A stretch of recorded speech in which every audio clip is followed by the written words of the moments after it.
dive into maybe a little recruiting here.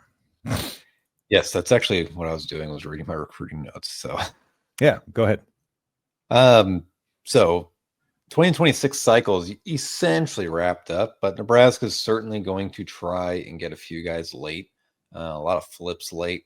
One guy we spent a lot of time talking about over the summer was Cameron Wilson, committed to Syracuse. It's been a battle for them to keep him. Shockingly, actually, they have kept him this long. Florida State's the other competitor, obviously, with him being from Florida.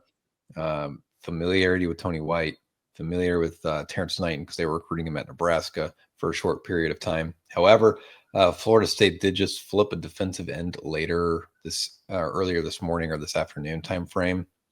That's one player for the class of 2026 just to keep tabs on.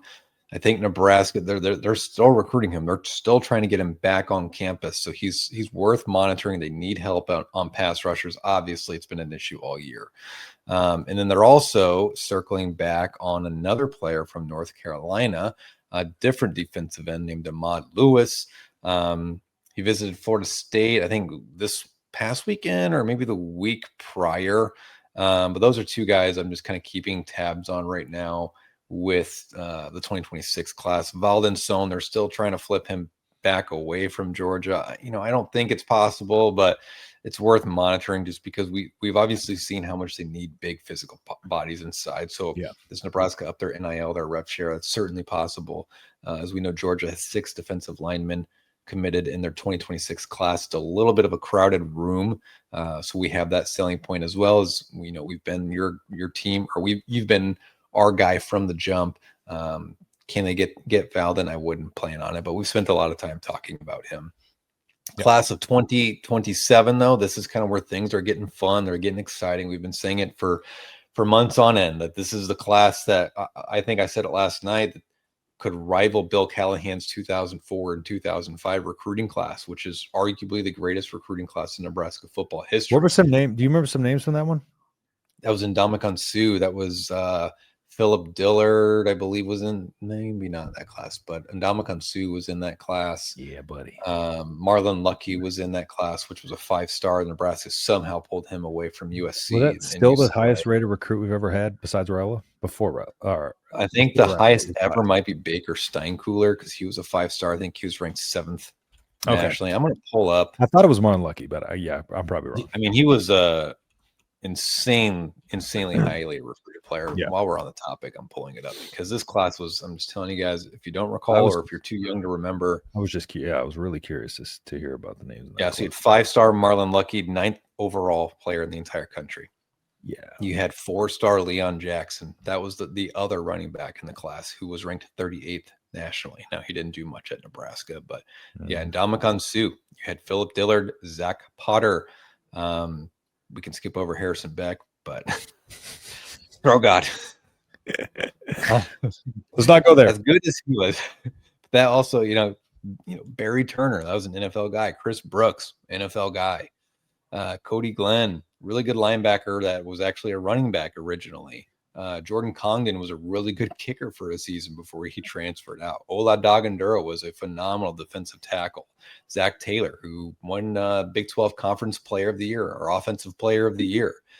Matt Slauson played many years in the NFL. Jordan. First team all-name Matt Slauson.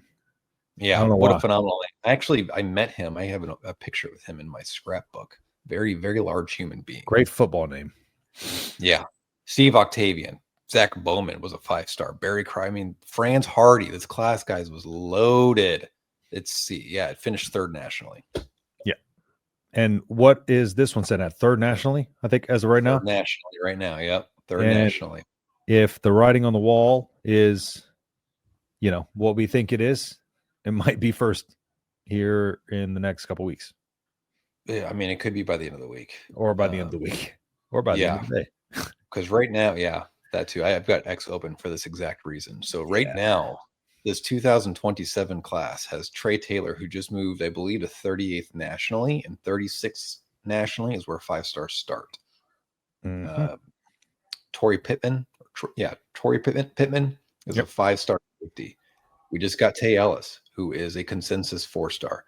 Matt Erickson, who is a borderline 4-star, will probably be one by the time his recruitment's said and done. And the guy we're going to talk about next is a 4-star consensus 4-star running back, top 25 running back nationally. You're talking about Cooper Terwilliger, who I haven't publicly put my crystal ball in on Twitter for, but this is my crystal ball prediction that Nebraska is going to land Cooper Terwilliger from Pierce, South Dakota. Nebraska is the odds-on favorite right now to land 5-star tight end Ahmad Hudson, who's also a 4-star power forward or shooting guard that Nebraska has offered as a football player. This is it's really, really setting up nicely. I mean, we haven't even talked about the offensive linemen too, guys. I think I was talking with Caleb, who's one of our subscribers on Twitter, and I was like, this is just getting started, man. Like the fun is just beginning. 100%. And you can't say enough about Trae Taylor and his peer recruiting skills and abilities. Like that commitment and landing him was so huge for this 27 class. Like a lot of the stuff doesn't happen. Like he is out there grinding his tail off, recruiting these guys left and right on Twitter, and at the games, the whole nine. Yeah, he's out there constantly recruiting these guys, getting out there, getting FaceTime with them, getting to know them. And he's in their ear constantly about it.